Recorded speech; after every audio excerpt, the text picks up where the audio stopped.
Hello everybody, welcome to Popcorn Planet, and today we are reviewing Midsommar, the new film from director Ari Aster, who directed that really creepy movie Hereditary. Did you guys see that one? Man, I saw that one late and it really has stuck with me. The visuals, there's just a lot of creepiness in that movie. It's a really psychological, scary movie. Well, he's back, and he's back with this new film, Midsommar, which opens up this July 3rd. Let the festivities begin. Well, I can tell you, I actually really enjoyed this film in a creepy way. It's less scary than Hereditary. It's definitely another uneasy, slow burn of a film, but I usually don't like the slow burn films. They take too long to go and I usually get bored, but this is the right kind of slow burn where you're very intrigued the whole 2 hours of what's going to happen. The film is just unnerving. It starts with a loss by the lead character Dani, played by Florence, who goes through a big loss. I don't want to get into spoilers at all, and I won't in this review, but she goes through this loss, and she's unsure what to do. She's worried that she's being too much of a, she needs too much support from her boyfriend, played by Reynor of Sing Street fame, who I love. He plays Christian, her boyfriend. She goes through this loss, and Christian, who was going to probably break up with her, decides that he can't, given what she's going through, and that really creates the beginning of the uneasiness of this film, as this clearly is a movie about a relationship and a couple that's on the brink of should they be together or should they not. They're just young, and that is where the festivities begin. Their friend takes them to his family Swedish farm out in the middle of nowhere for these festivities, these Mayfair festivities where everyone dresses up in white, and they're all a creepy Swedish version of horror movie people.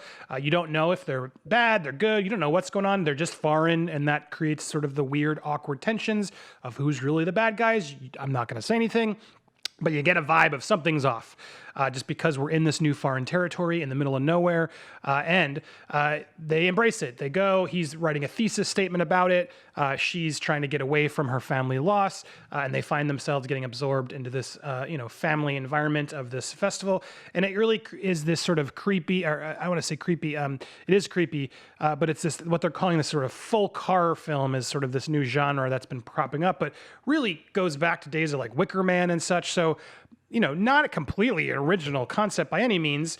We've seen elements of this before, but Ari Aster creates just a brand new vision and story and characters that I really enjoyed and hadn't seen before. And in this age of just summer blockbusters, it's a refreshing take. And yes, there are very weird, creepy elements that you don't know what's going on. This guy's in the trailer, and it is creepy what's going on with this guy. So the film overall, it's very intense. I definitely recommend it, though. It's not intense in the way where Hereditary just sort of scared me. There's no jump scares in this movie. This movie is a emotional scare of a movie, but I think worth watching. At the end of the day, you will go through a journey that I think is fun, and I think it weirdly made me laugh several times just of uneasiness.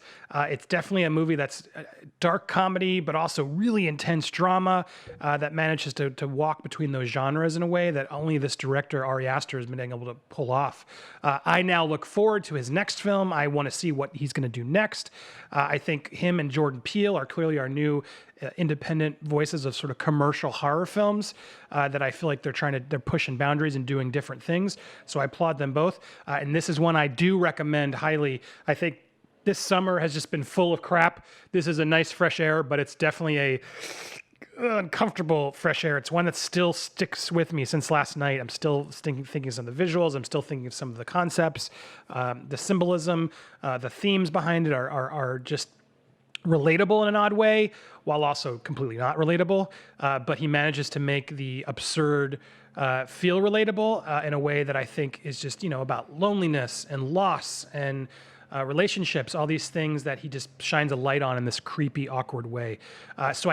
Again, yes, I think this is the most messed up movie of the summer. I think it's worth seeing if you want to put yourself in the theater and take someone and have a really in-depth conversation afterwards.